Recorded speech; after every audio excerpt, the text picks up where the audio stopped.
La présence de Yannick Noah dans les couloirs du ministère des Domaines est la réponse que voudraient apporter ces Camerounais aux multiples problèmes que connaît leur pays. Voilà, nous avons donc un projet qui a été présenté. L'idée générale étant d'essayer de mettre en œuvre suffisamment d'énergie pour pouvoir développer le tennis au Cameroun. Le tennis étant un sport cher, il y a comme aujourd'hui des structures, certaines qui peuvent être améliorées, d'autres mises en état, et c'est de ces structures-là dont on a parlé. C'est-à-dire qu'après avoir acquis de la technologie et de la connaissance, il est revenu à la terre natale pour le partage d'expériences avec les siens. Conscient de ce qu'il va falloir des infrastructures, le champion de tennis a demandé une audience au ministère des Domaines de Cadastre et Affaires foncières, ému de l'accueillir mais surtout fier d'apporter son accompagnement au projet de développement dont il est porteur. Monsieur Yannick Noah nous a rendu visite pour solliciter la mise à disposition des terrains pour ces projets.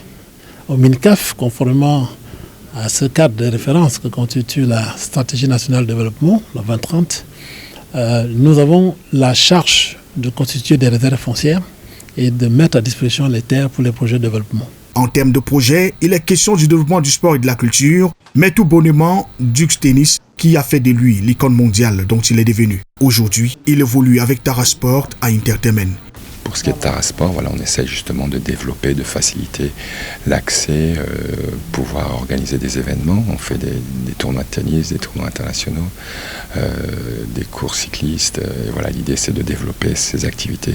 L'espace sollicité est le tennis club de Douala, assis sur une superficie de plus de 6 000 m². Il relève du domaine privé de l'État. L'État va donc l'octroyer à Yannick Noah sous la forme d'un bail amphithéotique, entendez sous la forme d'une concession provisoire, afin de lui permettre de développer son activité dans un secteur précis. Et Tarasport en Intertamen représente donc une lueur d'espoir pour les tennismen dont l'activité se déroule à 70% dans l'informel au Cameroun.